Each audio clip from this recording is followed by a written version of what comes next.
मूल्यांकन करवाना चाहता है। बड़े बड़े मंत्री, तीनों एक जैसी मूर्तियां वो राजा के सामने रख देता है। कोई आता है तो उसका तौल करता है, कोई आता है नाप निकालता है, धातु देखता है। सब आकर के देख तीनों मूर्ति एक जैसी है, इसका मूल्यांकन सब संतुष्ट नहीं होता है। राजा में कुछ रहस्य। एक बुद्धिमान मंत्री राजा से कहता है, मैं बताता हूं। तो एक सलाख मंगाता है। सर समझ में आता है? जैसा या पतली है ना, पहली मूर्ति पास जाता है, उस मूर्ति के कान में डालता है, दूसरे कान से वो सली बाहर आ जाती है। इस सली जो में आ दूसरे व्यक्ति के जो मूर्ति थी उस कान में डालता है, कान की एक तरफ डालता है, वो मुंह से बाहर आती है। और तीसरी मूर्ति में फिर यही प्रक्रिया करता है, वो सलाख उस कान में छेद में डालता है और वो बाहर आती नहीं है, वो बीच में हृदय की तरफ चली जाती है।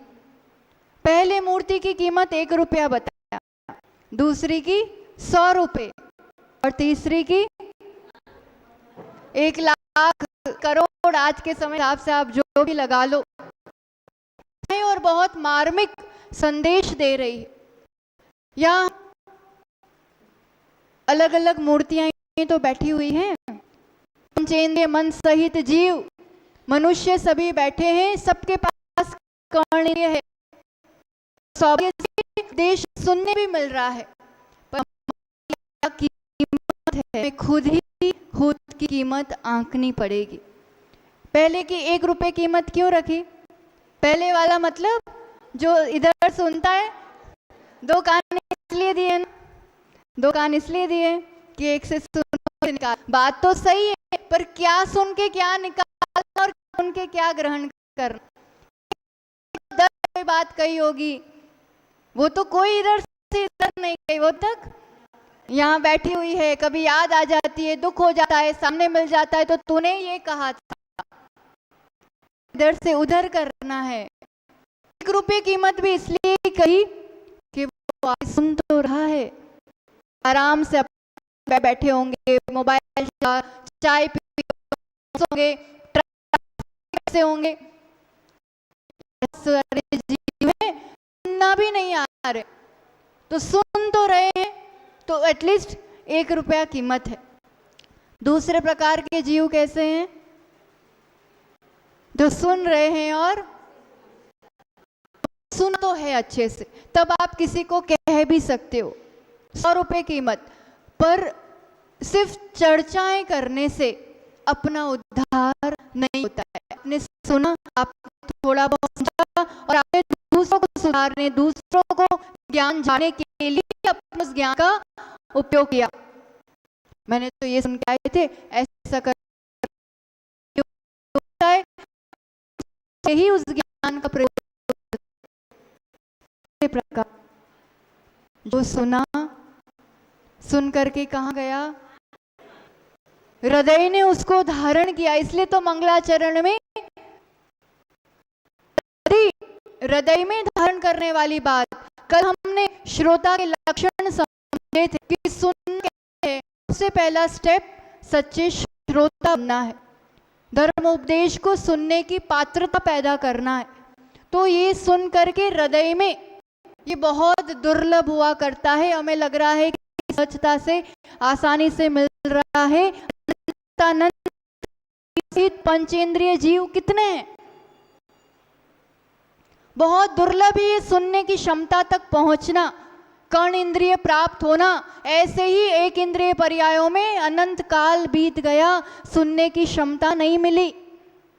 अब ये सुनना है, सुनने के साथ you have ears to hear, है ना, ईयर है ना, कानों से सुनते हैं, उस ईयर के आगे एच लगा देंगे तो क्या हो जाएगा? हियर, है ना, आप सुनते हैं। वो एच कैसा लगाना है? हम्बलनेस का एच, जब इस कानों में वो एच लगता है तब सुनने की पात्रता आती है। कल बताया था तो आज थोड़े बहुत तो नीचे बैठ गए। विनय के साथ, हम्बलनेस के बिना पता नहीं आती है कि आप सुन को झेल सके। सुनने की ललक, जिनका सुन रहे उनके प्रति विनय, उस वाणी के प्रति विनय, ये विनय ही आपके अंदर उसको स्वीकारने की, तो वो हम्बलनेस के साथ उस एच को जोड़ करके हियर करते हैं। और फिर वो हियर करने से क्या होता है जीवन में, अगर वो हृदय तक पहुंचती है, हियर में एंड में टी लगा दो, क्या हो जाएगा? लास्ट में आप टी लगा दोगे तो हार्ट बन जाएगा। वो अगर हृदय तक, हार्ट तक पहुंचती है तो जीवन में टर्निंग पॉइंट आए बिना नहीं रहता है। जीवन में ट्रांसफॉर्मेशन होता ही होता है, बदलाव आता ही आता है। अभी जो हम बहुत सुंदर पंक्तियां अपने कर्ण इंद्रियों से सुन रहे थे, बहुत मार्मिक भजन है। आप समझो बचपन से जिसने परिवार में अपनी माँ से ये भजन सुना है, कभी जब पूरा परिवार बैठता है तो यही पंक्तियां दोहराता है कि ये चिराग जिंदगी का, ख्याल रहता है इस बात का, उठते बैठते जागते सोते, कि कब ये चिराग बुझ जाएगा, ये कागज़ की नाव कब गल जाएगी, फट जाएगी। अनित्यता का एहसास, बचपन से जिसने परिवार में ये पंक्तियां सुनी है, और फिर वैसा सौभाग्य कि लौकिक शिक्षा के साथ शास्त्रों का अध्ययन भी करने मिला। संदीप जो आज वर्तमान, सुनील सागर जी अपने घर में सबसे ज्येष्ठ पुत्र, सबसे बड़े पुत्र रहे। उनके बाद उनके 3 भाई और फिर सबसे छोटी नन्ही बहन जो हमारे सामने आज, वैसे अर्चना नाम है पर प्यार से घर की रानी बिटिया करके सब रानी दीदी करके ही बुलाते हैं। तो ऐसे समय में जब लौकिक शिक्षा के साथ शास्त्रों को भी सुना, शास्त्री की पढ़ाई की है 18-19 साल की वय में, शास्त्री की पूरी डिग्री, तो शास्त्रों को सुना, और ही जो पंक्ति रोज दोहराते थे, जो माँ से सुनते थे, वो अपने आंखों के सामने देखा। अपने सबसे प्रिय दोस्त की मृत्यु, वो वैकेशन मनाने घर आए हैं, फिर वापस सागर छात्रावास में जा रहे हैं। उनके एक तो वो बहुत चुनिंदा मित्र रखते हैं, वो सबको ऐसे एकदम घुल मिल नहीं जाते, और प्रिय मित्र की मृत्यु पेड़ के गिर जाने से, फिर उनके सबसे प्रिय शिक्षक की मृत्यु उनके आंखों के सामने हार्ट अटैक आने से, फिर आंखों के सामने दृश्य एक नई नवेली दुल्हन आग में जल के मृत्यु को प्राप्त कर रही है। जो सुना उस वय में अपनी आंखों के सामने एक के बाद एक वैसे वैराग्यवर्धक प्रसंग कि फिर न इधर देखा न कुछ सोचा, कैसे हो पाता है?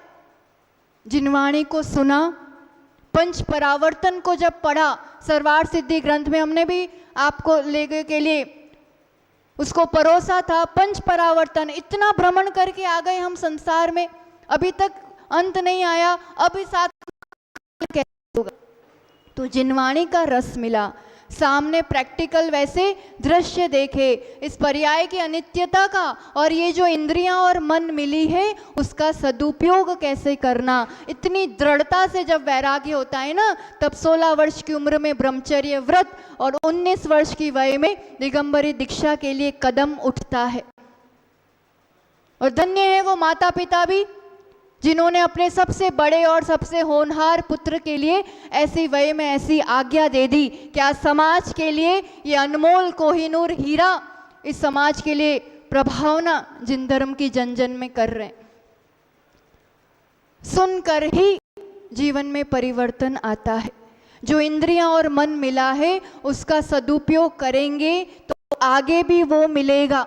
कोई गारंटी है आपके पास? कोई तो अलग अलग पॉलिसीज होते हैं ना, आपको गारंटी देते हैं आपको ये फल मिलेगा, आपको इतना रुपए मिलेगा, आपका ये हो जाए, ये नुकसान हो जाएगा तो ऐसा ऐसा रिफंड मिलेगा। आती है ना अलग अलग पॉलिसीज। कोई पॉलिसी है जो गारंटी दे कि आगे आपको कर्ण इंद्रिय मन सब मिलेगा ही मिलेगा? कोई है? अभी मिला है कि नहीं? मिला है। पूर्व के कुछ पुण्य वैसा पुरुषार्थ आगे भी मिलेगा अगर हम सदुपयोग करेंगे। बहुत लोग घूम रहे हैं वो कान में लगा करके, घर में घूम रहे होंगे, गाड़ी में घूम रहे होंगे, सुन रहे होंगे, वो सदुपयोग हो रहा है? कान तो है, पता नहीं क्या सुन रहे हैं उससे, क्या उसका उपयोग कर रहे हैं। आपके घर में आप अब बच्चों की सभी डिमांड पूरी करते हैं, है ना? अब 9th-10th में ही आ जाएगा और बच्चा हमें तो मोबाइल चाहिए, हमें तो बाइक चाहिए, अच्छा वाला ऐसा वैसा मोबाइल लेंगे, कैसा वाला लेंगे? और आप दिलाओगे, ठीक है। अब आपने फ़ोन दिलाया, अब 1 दिन 2 दिन में ही वो गिर गया, टूट गया, अब वो जिद कर रहा है, नहीं मुझे तो अभी के अभी फिर से स्मार्टफोन चाहिए, तुरंत दोगे? सच्ची बताओ, दोगे तुरंत के तुरंत? क्या कहोगे? अभी तो दिलाया था, तुझे उतना संभालना नहीं आया, तुझे उसको सदुपयोग करना नहीं आया, केयर करना नहीं आया, तो अभी के अभी तुम्हें मिलने वाला प्रकृति भी यही कहती है। जो आपको मिला हुआ है दुर्लभता से, अगर आप उसको संभालना नहीं जान रहे, उसको सदुपयोग करना नहीं जान रहे हैं, तो आगे वो तुरंत के तुरंत मिलने वाला नहीं है। कर्ण इंद्रिय का सदुपयोग कैसे होगा? कैसे होगा? जिनवाणी को सुन के, आपके वचन सुन के, हृदय में धारण करके, पहले सुनना है, हृदय में धारण करना है। तो यही बात हमारे लिए आज आगे मार्ग प्रशस्त करते हुए बता रहे हैं कि हे प्राणी, तुम्हें सुख की चाह है, तो इस सुख की चाह के लिए तुम्हें किसका सहारा लेना है, किसको सुनना है? सच्चे श्रोता बनने के लक्षण के बाद 9 नंबर का श्लोक निकालेंगे और उसमें आचार्य भगवान कह रहे हैं, सर्वः प्रेप्सति सत्सुखा चिरात् सा सर्व कर्म क्षयात्। फिर से बोलेंगे, सर्वः प्रेप्सति सत्सुखाप्तिमचिरात् सा सर्व कर्म क्षयात् सद्वृत्तात् सतच्च बोधनियतं सोप्यागमात् सश्रुते सद्वृत्तात् सतच्च बोधनियतं सोप्यागमात् सश्रुते सा चाप्तात् स च सर्वदोषरहितो स गायदयस्तेप्यत सा चाप्तात् स च सर्वदोषरहितो संयुक्ता सुविचार्य सर्वसुखदं सन्तश्रयन् तुश्रिये संयुक्ता सुविचार्य सर्वसुखदं सन्तश्रयन्। सर्व प्रेप्सति सत्सुखा, सभी प्राणी क्या प्रिय लगता है, क्या चाहते हैं? सुख को चाहते हैं। और वो सुख कैसे प्राप्त होता है? सच्चा सुख, शाश्वत सुख कैसे प्राप्त होता है? पूरा क्रम बताया है। सर्व कर्म क्षयात्, जब पूरे कर्मों का क्षय हो जाएगा तभी सच्चा शाश्वत सुख प्राप्त होगा। जब तक कर्म लगे हुए हैं तब तक कर्म अनुसार पराधीनताएं, कर्म अनुसार सुख दुख, कर्म अनुसार गतियों में भ्रमण चलता है। सच्चा सुख की अवस्था कब प्राप्त होती है? जिसे हम मोक्ष कहते हैं। कर्मों का क्षय हो जाएगा, ठीक है। अब कह रहे हैं कर्मों का क्षय कैसे होगा? सद्व्रत, व्रत यानी आचरण, सदचारित्र से कर्मों का क्षय चारित्र से हुआ करता है, हुआ करता है। चारित्र यानी समता, चारित्र व्यवहार से व्रतों का पालन करना, निश्चय से समता का पालन करना। तो कर्मों का क्षय कैसे होगा? सद्व्रत, सद सम्यक चारित्र से। और वो सम्यक चारित्र कैसे आएगा? बोधनियतम, सम्यक ज्ञान से। जब तक सम्यक ज्ञान नहीं है तब तक सम्यक चारित्र नहीं आ सकता। तो क्रम, सुख कैसे है? कर्मों के क्षय से। कर्मों का क्षय कैसे होगा? चारित्र से। चारित्र कैसे आएगा जीवन में? ज्ञान से। अब ज्ञान कहाँ से आएगा?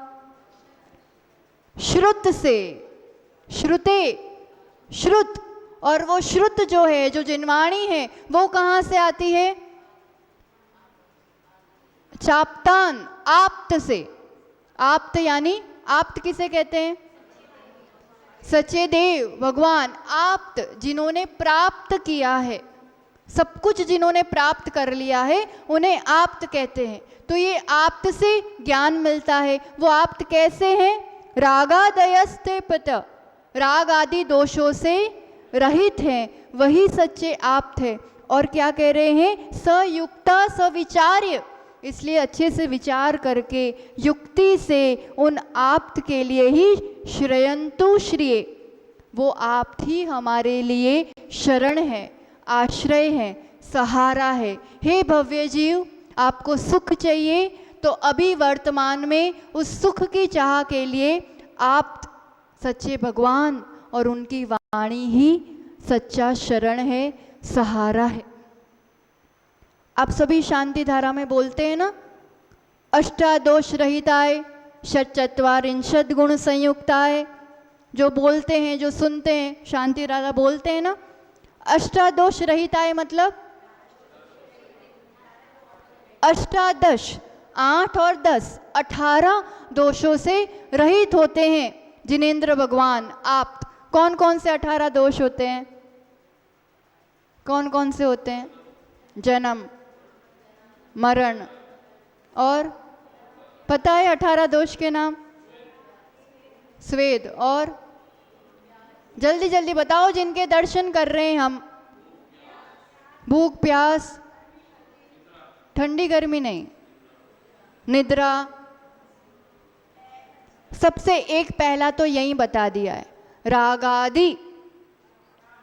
हम भगवान को बचपन से पढ़ाए। सच्चे भगवान कौन? जो वीतरागी, सर्वज्ञ, हितोपदेशी। जानते हैं ना भगवान को वीतरागी क्यों कहते हैं? सच्चे भगवान को राग बीत गया है, जहाँ राग बीत गया है, पर यहाँ पूरे 18 दोष लेना। वैसे तो अनंतानंत गुण है और गुण के विपरीत अनंतानंत दोष है, पर मुख्य दोष जो हमें संसार में नजर आते हैं और जिनको जिनेंद्र भगवान ने नष्ट कर दिया है, जीत लिया है, तो 18 महादोष हुआ करते, और उसमें सबसे मुख्य राग है, इसलिए वीतरागी कहते हैं। बाकी उसके अंतर्गत सभी 18 दोष आ जाते हैं। कौन कौन से? जन्म, मरण। हैप्पी बर्थडे मनाने वालों, जन्म महादोष है। जन्म पाना कोई बहुत बड़ी उपलब्धि नहीं है। मनुष्य जन्म है और सार्थक कर पाओ संयम से तो ठीक है, बाकी जन्म दुख है, जन्म दोष है। फिर मरण दूसरा हो गया। जन्म, मरण, जरा यानी बुढ़ापा। भगवान को बुढ़ापा आता है? आता है? क्यों नहीं आता है? एज तो बढ़ती है कि नहीं बढ़ती है? उम्र बढ़ती है कि नहीं बढ़ती है? बढ़ती है। कोई 8 वर्ष में भी केवल ज्ञान प्राप्त कर ले और मान लो एक पूर्व कोटि की उनकी आयु हो, है ना, उतने समय वो अर्यंत अवस्था में रहे, भोजन करेंगे? उनको क्षुधा सताती है? सबसे बड़ी अगर कोई चीज सताती है हमें तो क्षुधा, भूख। नहीं रह पाते उसके बिना। अपन कितना ही कर लो, एक उपास 2 उपास कर लेंगे, फिर अगले दिन का मेनू माइंड में तो आ ही जाएगा कि ये लेंगे, ऐसा ऐसा करेंगे। क्षुधा। कहने वाले कहते हैं कि केवल ज्ञानी कवलाहारी होते हैं, उसके बिना शरीर कैसे टिक सकता है, पर ये मिथ्यात्व है, घोर मिथ्यात्व। भले वो अपने आप को जैन कहे। भगवान भूख क्षुधा की वेदना से उस दोष को वो मिटा चुके, तो शरीर कैसे टिकता है फिर? कवला आहार नहीं होता है, जो आप रोटी सब्जी जो ग्रास लेते हैं वो नहीं होता है। शरीर 9 कर्म परमाणुओं से बना है और 9 कर्म आहार से वो शुद्ध शुद्ध परमाणु शरीर ग्रहण करता है, छोड़ता है, ग्रहण करता है, छोड़ता है, और उससे वो शरीर लंबे समय तक वैसा ही बना रहता है। प्रभु का शरीर, हम लोगों का शरीर औदारिक शरीर होता है। भगवान अरिहंत अवस्था होने के बाद वो परम औदारिक शरीर हो जाता है, परम एकदम वैसा ट्रांसपेरेंट स्फटिक की तरह। और अब उसमें निगोदिया जीव, त्रस जीव नहीं रहते हैं। और वो नहीं रहने के कारण अब उसमें बूढ़ापन या जो एक जर्जरी और वैसा नहीं आता है, इसलिए बुढ़ापा नहीं आता है, वो वैसा का वैसा बना रहता है। देवों का शरीर क्यों वैसा का वैसा बना रहता है? वैक्रिक शरीर है और उसमें इन जीवों निगोदी आदि जीव उसमें नहीं रहते हैं। हमारे शरीर में अनंत जीव अभी स्थान पाए हुए हैं और उसके कारण शरीर में परिवर्तन, बुढ़ापा आदि आता है। तो भगवान को जन्म नहीं, मरण नहीं, बुढ़ापा नहीं, भूख नहीं, प्यास नहीं, रोग नहीं होता है। वात पित्त कफ के डिस्टर्बेंस से जो रोग उत्पन्न होते हैं, रोग नहीं। कितने हो गए? 6 हो गए। राग, द्वेष, मोह। राग नहीं होता है, द्वेष नहीं होता है, मोह नहीं होता है। मोह और राग में क्या अंतर है? मोह किसे कहेंगे और राग किसे कहेंगे? हम मोह माया छोड़ दो, राग द्वेष छोड़ दो शब्द हम कई बार उपयोग करते हैं। मोह मतलब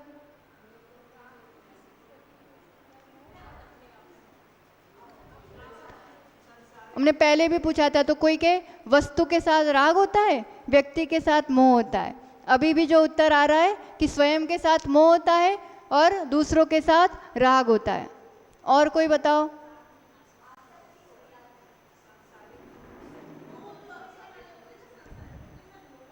संसारियों के साथ मोह होता है, हाँ, और बाकी संसारी के साथ राग होता है। समझो, अब देखो, मोह पर को स्व मानना, मोह यानी अंधकार, मोह यानी अंधा। मैं क्या हूं, मेरा क्या है वो नहीं पता है उसको। दूसरों को, पर को स्व मानना, ये मोह है, टोटली ढका हुआ। सच जैसा है वैसा उसे नहीं दिखाई देगा या समझ में आएगा। मिथ्यात्व ही मोह है ना? तो ये मोह दशा हो गई। पहले, सबसे पहले मोह जाता है। राग में क्या होता है? राग यानी अटैचमेंट, आसक्ति। मोह तो ये हो गया ढका, ये पता ही नहीं है क्या है। राग पर से होगा, वो तो पर को ही स्व माना है। मैं शरीर हूं, मेरा जन्मदिन, मेरा बेटा, ये क्या हो गया? मोह हो गया। मैं शरीर हूं नहीं हूं ना, शरीर पर है, पर को मैं स्व मान रही हूं, तो ये मोह हो गया। अब मुझे ये तो ज्ञान हो चुका है कि शरीर पर है, पुद्गल है और मैं चैतन्य शक्ति आत्मा हूं। पर अभी भूख लगेगी, कोई थोड़ा सा चुबा देगा, चल के आएंगे तो कांटा चुभेगा, दर्द होगा। वो क्या है? ये पर है, ये स्व है, पर दोनों के बीच लिंक है, अटैचमेंट है, राग है। इसके साथ कुछ होगा तो इसे प्रभाव पड़ेगा। जुड़वा की तरह समझ लो। जुड़वा अलग अलग आइडेंटिटी है, पर दोनों का जॉइंट शरीर हो। ये गिरेगा तो मेरे बच्चा दुखी हो गया, रोया तो मुझे दुख हो रहा है, उसे कुछ उपलब्धि हुई, मुझे खुशी हो रही है। तो दोनों अलग अलग अस्तित्व है, पर अटैचमेंट है, राग है। तो यहाँ कुछ होता है तो यहाँ प्रभाव पड़ता है। मोह टोटली उल्टी बुद्धि, विपरीत, पर को स्व मानना। और ये पर के साथ एक आसक्ति, एक अपनत्व, एक लगाव, ये राग हो गया। उसमें अनुकूलताएं नहीं बैठती है तो उसी से द्वेष हो जाता है। प्रतिकूल है तो द्वेष, अनुकूल है तो राग। राग, द्वेष, मोह, तो सबसे ये भी 3 महादोष हो गए। 6 और 3 9 हो गए और 9 बाकी रहे। आज याद करना है 18 दोष। अब देखो, खेद, अरति, शोक, 3 के ग्रुप में याद करेंगे ना, और भगवान के दर्शन करेंगे, तब हम ये भावना पाएंगे, हे प्रभु आपने इन दोषों को मिटा दिया, मुझ में अभी ये दोष विद्यमान है। भगवान दर्पण है, या आपको आश्रय क्यों कहा? भगवान क्या कर रहे हैं हमारे लिए? भगवान क्या करेंगे बताओ? सच्चे भगवान कुछ करते हैं, और कोई कुछ नहीं कर सकता हमारे जीवन में। ये भी मान्यता रहती है, ये तो वीतरागी है, ये तो कुछ देते नहीं है, इसलिए अपन बाजू में चले जाओ, ये तो कुछ दे देंगे। कोई कुछ नहीं दे सकता है। हमारे कर्म अनुसार, हमारे भाव और पुरुषार्थ अनुसार ही हमें मिलता। फिर आपको क्यों मानना? उनकी शरण क्यों स्वीकार करना? क्योंकि जो हमें चाहिए वो उन्होंने प्राप्त कर लिया है, और उनकी शरण से, उनके दर्शन से, उनके स्मरण से, उनके गुणगान से हमारे वो विकार नष्ट होने की शक्ति मिलती है, बुद्धि मिलती है। तो वो दोष पता होने चाहिए। रोज़ भगवान के सामने अपने आप को वैसा दोषी देखो। वो दर्पण है जहाँ मेरे दोष दिखाई दे रहे हैं और उनकी निर्दोषता दिखाई दे रही है ना। तो जन्म मरण बुढ़ापा, भूख प्यास रोग, राग द्वेष मोह, अब खेद अरति शोक। खेद होता है कभी कभी, होती है। कोई कमरे में आके बैठे, माता जी कुछ व्यस्त है अपने काम में, हम तो 5 मिनट बैठे रहे, हमारे सामने देखा भी नहीं, हमसे बात भी नहीं की, अब तो हम खेद नाराजगी, कभी कुछ प्रतिकूल हो तो ये दोष है। भगवान नाराज होंगे? आप रोज रोज आओगे तो खुश होंगे, और आप नहीं आओगे तो नाराज होंगे। आप जोर जोर से पूजा करोगे तो खुश होंगे, बताओ, और नहीं करोगे तो नाराज होंगे। भगवान वीतरागी है, खेद नहीं होता है। नाराज होते वो महाराज नहीं होते, आचार्य श्री ऐसा कहते हैं, और जो महाराज होते हैं नाराजगी दोष है। खेद हमें अपने अहम को ठेस पहुंचती है, तब ये सब प्रतिक्रियाएं होती है। तो खेद नहीं। फिर शोक, बहुत भयंकर आकुलता, दुख इष्ट के वियोग से, अपनी कोई वस्तु, तो ये सब कब होगा? जब राग होता है तो शोक भी होता है। अरति, कोई एक आध है ऐसा जो पसंद नहीं आता हो, वस्तु व्यक्ति, इसका नाम मत लिया करो, तुम्हें जो करना वो करो, ये वस्तु मेरे सामने लाया मत करो बिल्कुल भी।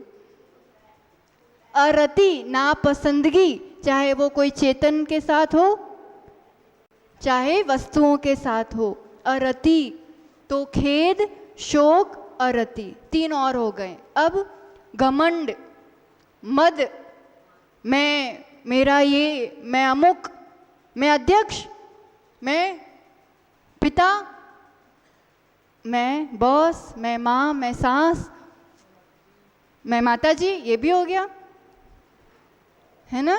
तो मद कहो, घमंड कहो, ये एक हो गया। फिर निद्रा, भगवान सोते नहीं है, अभी सोने का टाइम है, थोड़ी देर बाद कवाड़ खुलेगा, अभी भोग का टाइम है, चलता है ना संसार में। भगवान शयन नहीं करते, भगवान भोजन नहीं करते, अगर करते हैं तो वो भगवान नहीं है।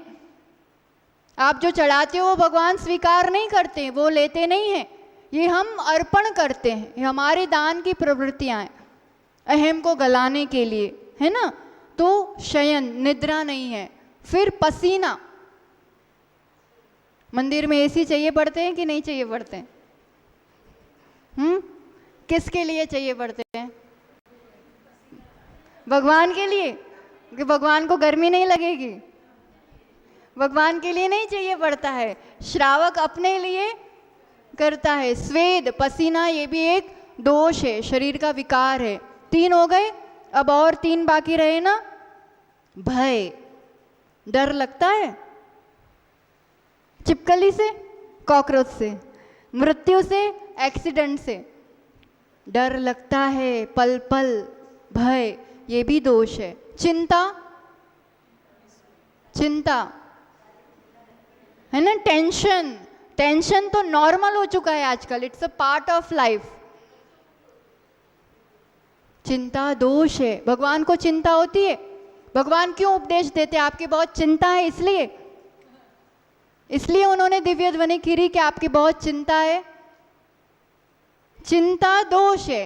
करुणा, दया, एक हित की भावना, ये अलग बात हो जाती है, चिंता नहीं होती है। और एक बाकी रहा ना, विस्मय, आश्चर्य, ओह इसको इतना मिल गया, ये तो ऐसा था, ओह इतना बड़ा घर, ओह ऐसा आश्चर्य होता है ना कभी कभी, ये भी दोष है। भगवान को किसी चीज़ का आश्चर्य नहीं होता, सब पता है, कर्माधीन चीज़ें हैं, क्षणिक चीज़ें हैं। तो ये 18 दोष से रहित जो है वही आप्त है, और वही आप्त हमारे लिए शरणभूत है। इस संसार में शरण कौन है?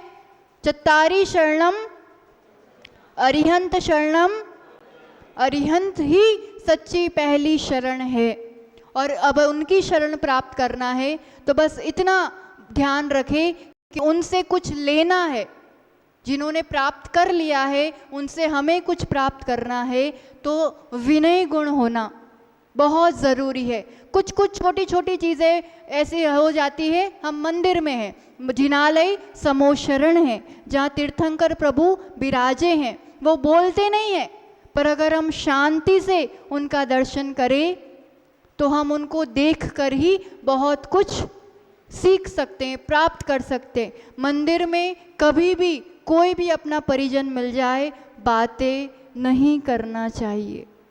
हम 2-3 बार देख चुके, इसलिए कह रहे हैं।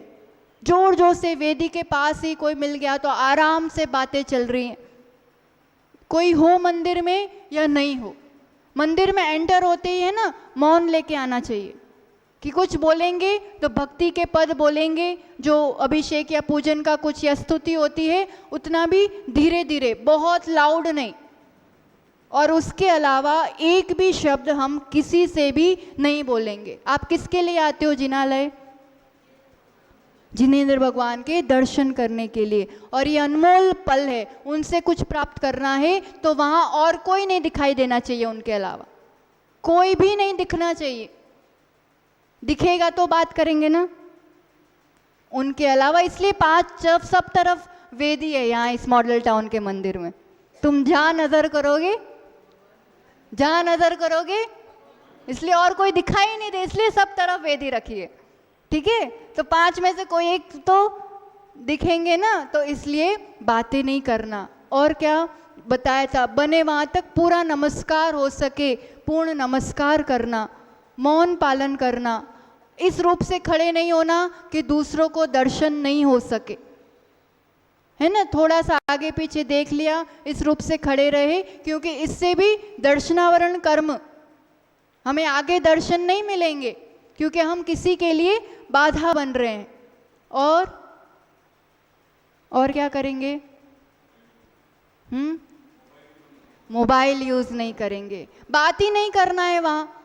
बहुत ज़रूरी है लेकर के आना, नहीं लेके आना बेस्ट है। ज़रूरी लगता है लेके आना, साइलेंट में कर दो, साइलेंट में कर दो। और ये सिर्फ जिनालय की बात नहीं है, धर्म सभा में भी ये सभी बातें आएंगी। जब हम जिनवाणी सुनना है तब भी आपस में बात नहीं करना, तब भी कोई भी मोबाइल की रिंग बजे, मतलब मोबाइल साइलेंट करके आओ, है ना। तो इन बातों का हम थोड़ा सा अगर ध्यान रखेंगे, आपसी चर्चाएं नहीं, सिर्फ वाणी सुनना है या सिर्फ दर्शन करना है, और किसी को डिस्टर्ब हम करें नहीं। बहुत ज़ोर ज़ोर से पूजन कर रहे हैं हम, बहुत ज़ोर ज़ोर से स्तुति कर रहे हैं, अच्छी बात है, पर इससे दूसरों को शायद दिक्कत हो सकती है। सामूहिक होती है ना, वो बात अलग है, सामूहिक में ये चीज़ जायज़ है, पर वैसे अगर हम कर रहे हैं तो शांति से, हम शांति प्राप्त करने आए हैं, बड़े विशुद्धि के साथ भक्ति से स्तुति पूजन आदि कर सकते हैं, है ना। तो और धर्म सभा चल रही है, मान लो कुछ मंदिर में भी वैसा कार्यक्रम चल रहा है, बिल्कुल यहाँ तक आ गए दर्शन करने के लिए, बिल्कुल वहीं के वहीं आपको भगवान के दर्शन दिख रहे हैं। आज सुबह भी बात निकली थी, भगवान के दर्शन बहुत इम्पॉर्टेंट है, पर उस समय वहाँ कोई गुरु विराजमान है तो पहले गुरु का विनय, गुरु के लिए नमस्कार, और उनको डिस्टर्ब नहीं हो, या धर्म सभा में कहीं दिक्कत नहीं हो, है ना। यहाँ प्रवचन चल रहा है, एक यहाँ से एंट्री कर रहा है, एक यहाँ आके परिक्रमा कर रहा है, तो ये अविनय होता है गुरु का भी और जिनवाणी का भी। चुपचाप आओ, चुपचाप शांति से बैठो, सुनो, और फिर जिनवाणी स्तुति के बाद जैसा जो करना है बड़ी कोमलता के साथ। तो यहाँ आप हमारे लिए शरण हैं, जो कुछ नहीं दे करके भी बहुत कुछ हमारे लिए देते हैं, सुख का मार्ग प्रशस्त करते हैं। तो घर में भी हमें बड़े बनना है, तो जो जितना दोषों से रहित होगा वो उतना प्रभावी होगा। और सबसे बड़े जो हमारे लिए परम पिता है वो आप निर्दोष है, इसलिए हमारे लिए वंदनीय और पूजनीय है। तो हम सभी इसी आप्त की शरण प्राप्त की, जो आज उस आप्त के मार्ग पर दिगंबर मुनि बन करके जन जन में धर्म की प्रभावना कर रहे हैं, खुद साधना कर रहे हैं। जब घर में भी रहे ना आचार्य भगवान, कुछ पूछना रानी दीदी से, सब एक तो ऐसा होता नहीं है, पर घर में जब रही तो सभी भाई बहन, सब छोटे थे तो बहुत अच्छे से ध्यान रखते थे। बहन सबसे लाडली थी उनकी, सबसे प्यारी, है ना। वो बताते हैं जब वो हॉस्टल से भी घर जाते ना वैकेशन के लिए, तो उनके लिए तो विशेष रूप से कुछ ना कुछ लेके जाएंगे, कोई बढ़िया फ्रॉक या जैसे भी, और खेलते भी, उनको सिखाते भी बहुत थे। पर अब वैराग्य मार्ग पर आ गए, अब ये तो जाएंगे दर्शन करने के लिए, परिवार पहुंचता है बहुत बार, पर नॉर्मल श्रावक तो क्या हो, उतना भी तवज्जो नहीं मिलता है कि अलग से बैठने मिल रहा है, कि पूछ रहे हैं कि क्या चल रहा है, कुछ नहीं। यहाँ तक कि चौका लेकर के भी गए हैं, पर ऐसे भी दिन आए हैं कि उनके चौके में पड़गान नहीं हुआ है और वो वापस लौट गए हैं। तो ये होता है सच्चा वैराग्य। हम उन वैराग्यों की शरण प्राप्त करें, और ये तो फिर भी दौड़े दौड़े आएंगे। नाराज हो जाएंगे क्या? नाराज, सच्चा भक्त नाराज नहीं होता है। हमने अपना कर्तव्य किया, उनकी दृष्टि में सब कुछ होता है, पर कोई खास, कोई विशेष, ये मेरा, इस रूप से राग से नहीं बंधते हैं। तो ऐसे सच्चे गुरु आज के समय में हमें दर्शन मिल रहे हैं, हमारा परम सौभाग्य है। और वो गुरु जिन आप्त के मार्ग पे चल रहे हैं, तो हमारे लिए सच्चे देव शास्त्र गुरु ही शरण है, और उनकी शरण प्राप्त कर हम सभी भव्य जीव अपना कल्याण कर सके, इसी दिव्य मंगल भावना के साथ जय बोलो आचार्य भगवान सुनील सागर जी गुरुदेव की। स्वर में हम सुनेंगे। जय बोलो चतुर्थ पट्टाधीश परम पूज्य आचार्य श्री 108 सुनील सागर जी गुरुदेव की। जय बोले आरिका रत्न श्री 105 श्रुदणमती सुस्वरमती माता जी की। आप सभी को जय जिनेन्द्र।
तालियों का थोड़ी सी संगत दे दीजिएगा आप लोग। जय दो भारी दी, जय दो भारी दी, जय दो भारी दी, जय दो भारी दी, जिनवाणी शारदा सुय देवी सरस्वती, सुय देवी सरस्वती। जय दो भारी दी, जय दो भारी दी, जय दो भारी दी, जय दो भारी दी। वीर मोहणी गदा गोद मादि गंथिदा, वीर मोहणी गदा गोद मादि गंथिदा, सुद सूरि भासिदा गुणधरादि विरयदा, कुंद कुंद भारी दी, सुद धरादि धारि दी, कुंद कुंद भारी दी, सुद धरादि धारि दी, जिनवाणी शारदा सुय देवी सरस्वती। जय दो भारी दी, जय दो भारी दी, जय दो भारी दी, जय दो भारी दी, जय दो भारी दी, जय दो भारी दी। जयकारा गुरुदेव का। आचार्य श्री की प्राकृत स्तुति है ये जिनवाणी स्तुति। जयदु भारती, जिनवाणी का जयवंत हो। जय बोलो द्वादशांग में जिनवाणी माता की।